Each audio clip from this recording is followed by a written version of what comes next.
Right, so you can see our section, our team section, and it spans the entire width of the page.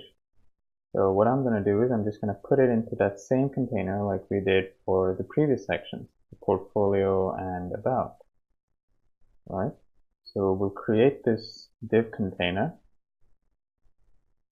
and inside that, and we'll push all of the team content into that container. And when I hit save, you'll see that, okay, now it's a little more organized. Now this service section has to be, sorry, not the service section. This is going to be, we have to put an image here inside each of these boxes, right? So let's do that. First of all, if we want to target this, let's give this first, let's give this class a name of members, right? And in here, we'll target that class, members, right? And firstly, let's give it some gap from the top. So we'll say margin top 50 pixels, right? And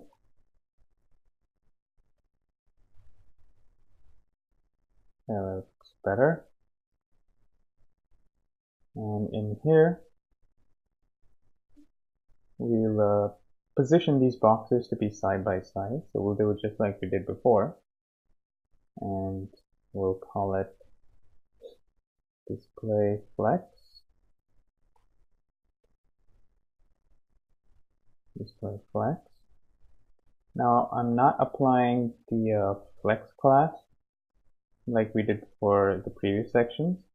For a section that we had actually like we did for the about section, because some of the styles in the flex class I don't want here. For example, I want to say justify content, and I want to say evenly rather than I want to say space evenly rather than space around like we did before, rather than space between like we did before. So instead of applying that, I'm just going to say display flex and justify content space evenly, and you should see that. Now it's placed next to each other because we wrote display flex. Let's add an image for each of these people. Now I have an image set up. I have 3 images already in my images folder, so I'm just going to go there. I'm going to say images, and I'm going to say team, okay, member 1. This is going to be images member 2, and this will be images member 3. Now these were random images I took from pexels.com, and I cropped them and reduced the quality and resolution down to a very tiny file size. This is good for loading the web page really fast because it's not really that important. Let's save this. Yeah, so you can see these images, but they're not exactly what we want. These are low quality images, but if we scale them down a little further, it'll look better. Now you can see this thing spans the entire width of the page, and that's because these images are too large. So let's control what the images look like. So alright, we have the members, and inside members we have these headings, and okay, first we'll target the we'll give each of these boxes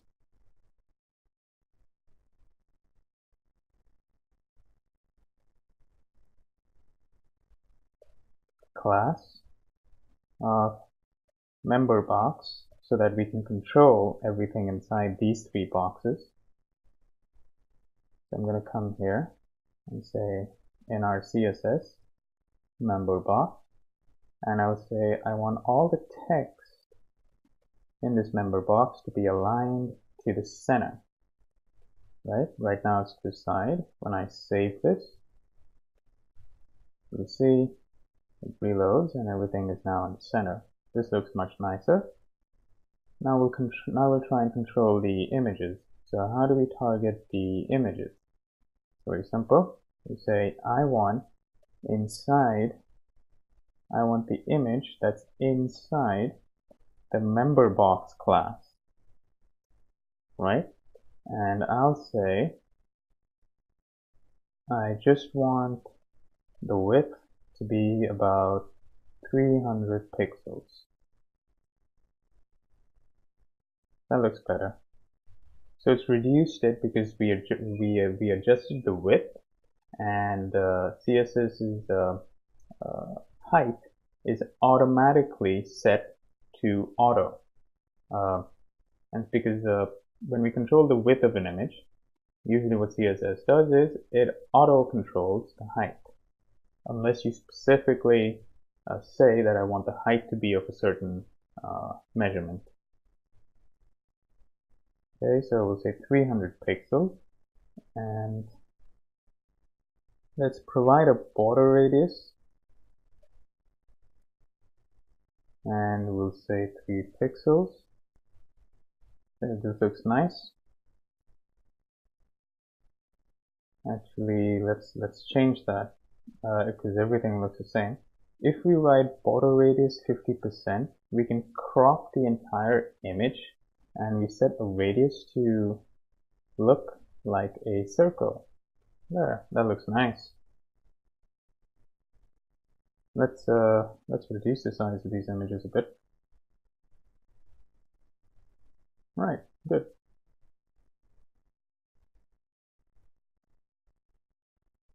So we got the name, and let's say these things are too close to each other, so what I'll say is, look, everything inside the member box that includes the image, the heading, and the designation, in the small, you say that. Or when you want to say everything, you'll put an asterisk, right? And I'm putting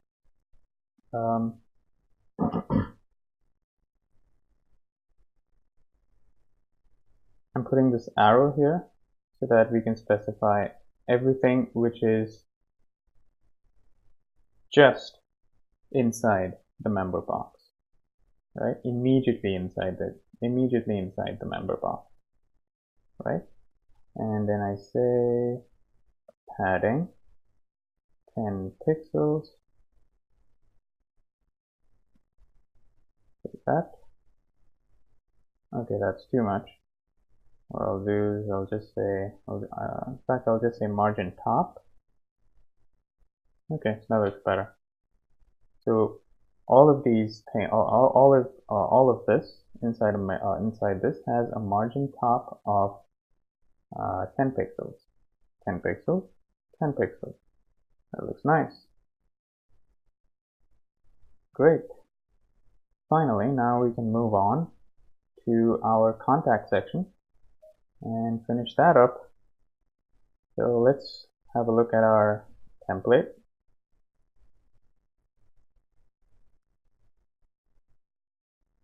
All right, we have a sort of dark gray background, a heading, some paragraph, and we have this set up like this. All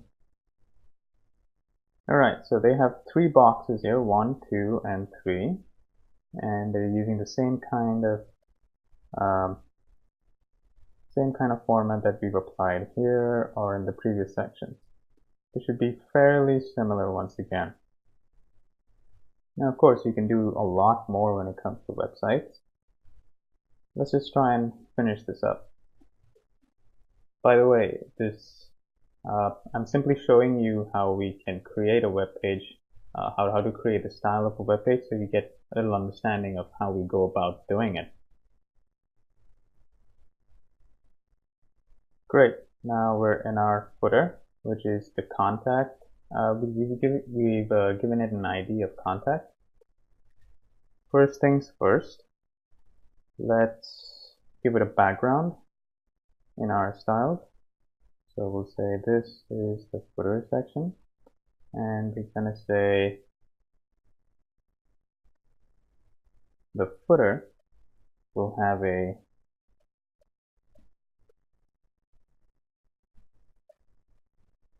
background color of,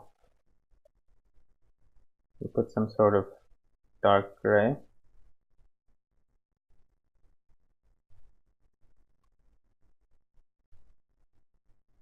That's too light. That's better. But let's make all the text in our page white. So we say color, and we'll say white. Save that. There we go, that looks better. This has a class of section heading, so it's trying to apply this almost light gray color to the text, so we have to override that. So let's do that. We'll say we'll target this specifically, and we'll say hashtag. There's some sort of hierarchy in CSS, but you don't need to learn that right now. We'll get into that later. So I'm trying to target this specifically, and this will make that change. There we go. And we'll provide some padding on the top over here for the footer section. Padding top, we'll say 50 pixels. Save that. There we go, that looks nice. Now so we have the office section. Okay, so we have the office box, the hours box, and the box which has a form. Let's control each one of these. Firstly, we want all of these to be side by side. So we can do that the same way we did before. We'll provide this a class of contact. Right? Now this is an ID called contact. This is a class called contact. Doesn't make a difference. It's alright for this. It's alright for this tutorial. Right? Now I'm going to do the same thing here. I'm going to say contact, and you can see right now it's stuck right to the edges of the screen. I'm just going to provide a margin first. Right? I'll provide a margin from the top. We'll deal with this in a bit because I have a different idea. So we'll say margin 50 pixels. This means top and bottom, and left right will be 0. Okay, great. And then we'll say the display for this entire contact section, instead of having it vertically, we're going to have it horizontally. So we're going to say display flex. Great. And we're going to say we're going to justify the content. That means how we're going to space the content between each other. We're going to say space evenly. That would be nice. Something's wrong. Oh, the index.html file is not saved. Right, now it works. Great, so it looks like this. Still not quite there yet.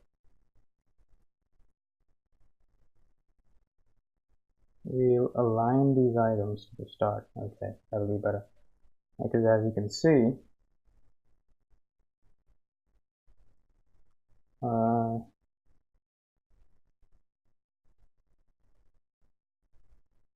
we'll align when we say align items, it means we're trying to align all the items to the top portion of the box. So we'll say align items flex start. Click start. Looks pretty much the same right now, but if we don't write that later on when we customize this, it might try to be evenly spaced out vertically. Okay. Now let's try to handle each of these individual boxes. So we have this office box, hours box, and this form box. So let's come in here and let's give each of these boxes a class, right? We'll say class is equal to contact box. Should be fine. Then we'll come in here and we'll say I want to give each of these contact boxes a padding of 20 pixels. Now it looks a lot nicer. You just saw that quick change. Now inside this contact box we have an address. Now as you can see, when we provide everything inside an address tag is usually italicized. So we don't want that. So let's actually target that. We'll say dot contact box address, and we will say font style is say normal, right?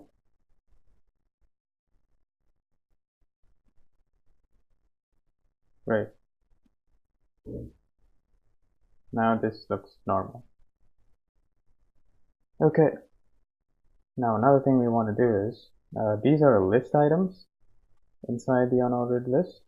So we have an unordered list with the address, the phone number, email, and another one that talks about the hours, but we don't want these dots before it. So we can do that very easily. We say look for any unordered list inside a contact box and set the list style type to none. There we go, gone.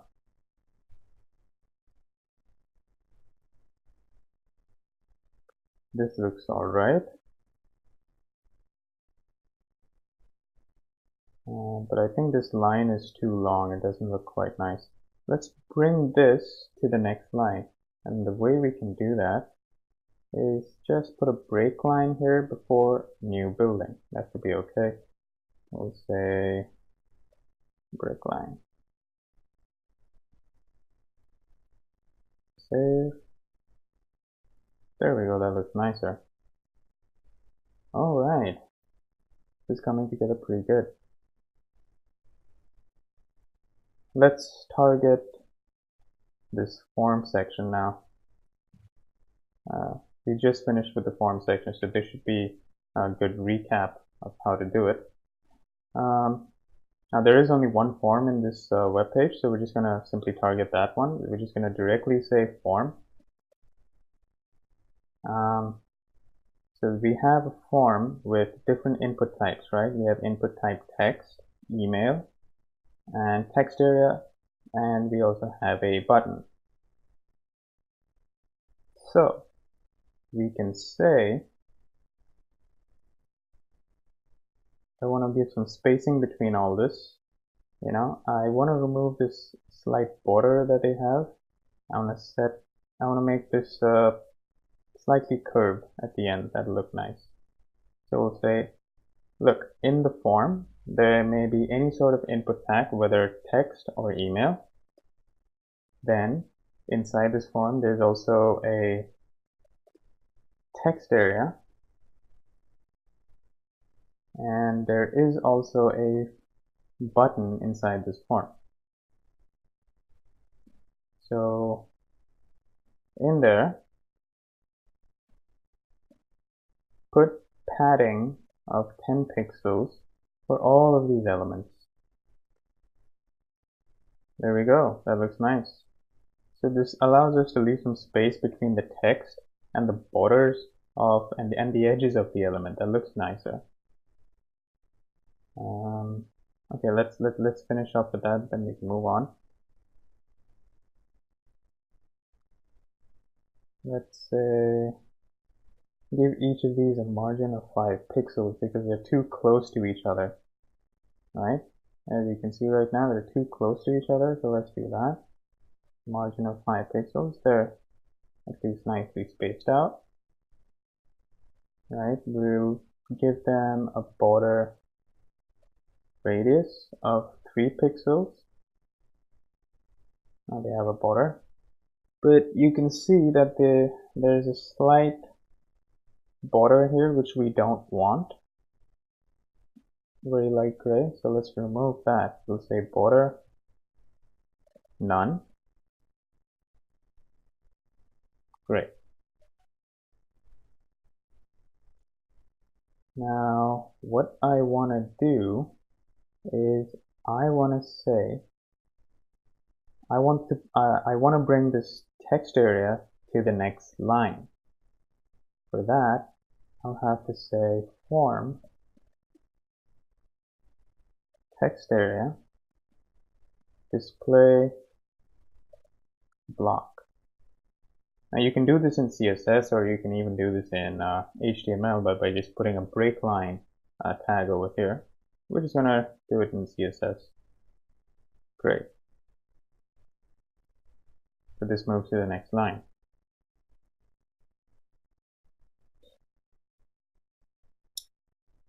Let's span this out to 100%. Okay. Let's say width 100%. Okay, so that's 100% of the box it's inside of. And then we can adjust this to be kind of equal to each other. So let's say form input, specifically just form input. We'll say width, say 300 pixels. Okay, that's nice, but this is just a little bit more. Why is that? Okay, let's, instead of 100%, let's change that to exactly this width, right? So we can say 600.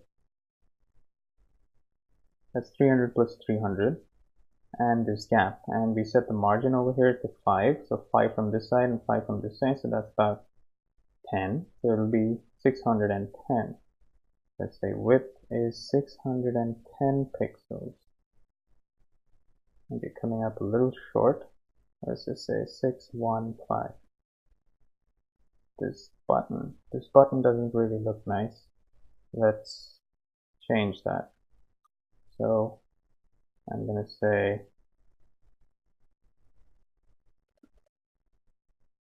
form button, and I'm gonna say background color. Actually, let's use a color picker.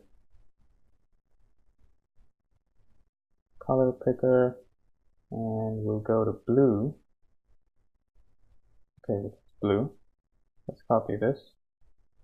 Control C.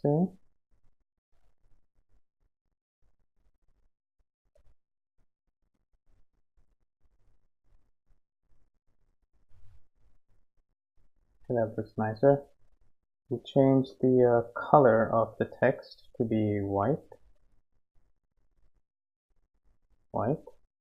And then we'll increase the size of this text. It's a bit small. So we'll say font size 18 pixels. That should be okay.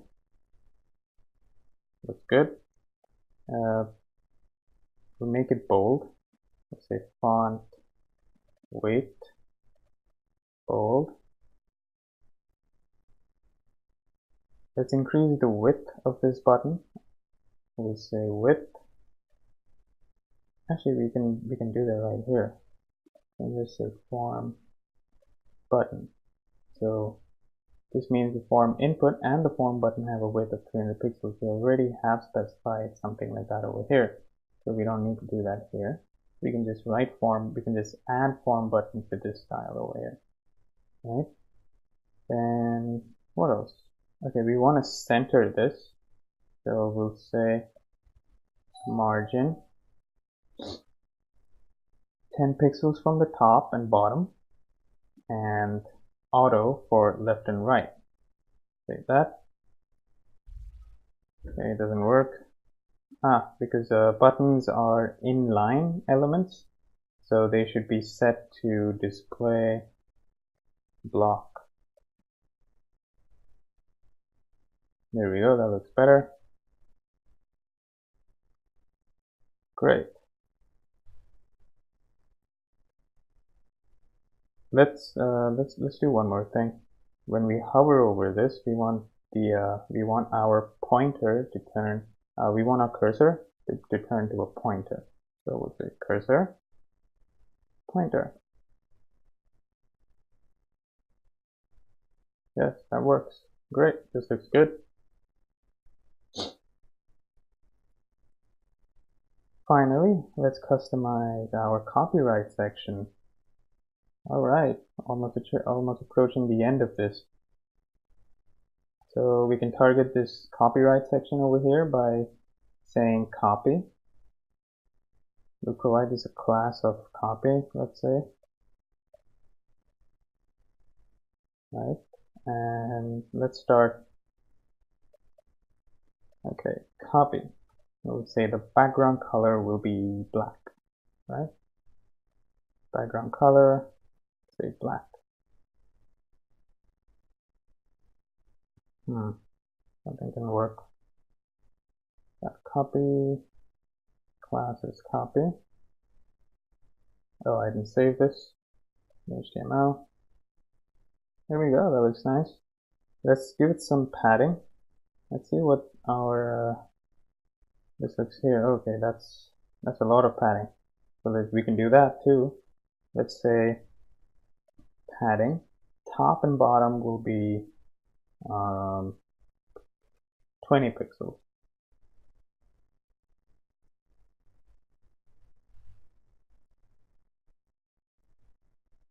Looks nice. 20 pixels. Let's change the color.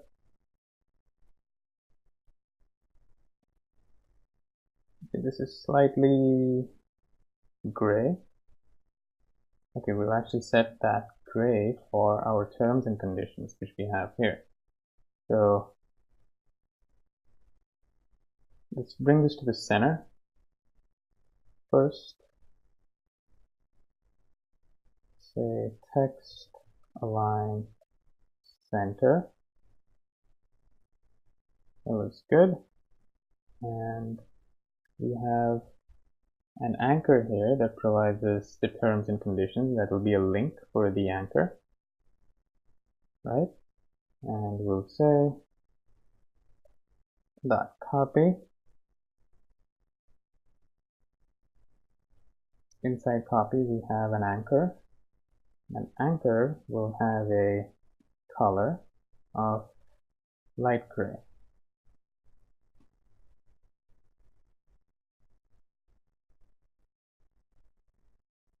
And there we go.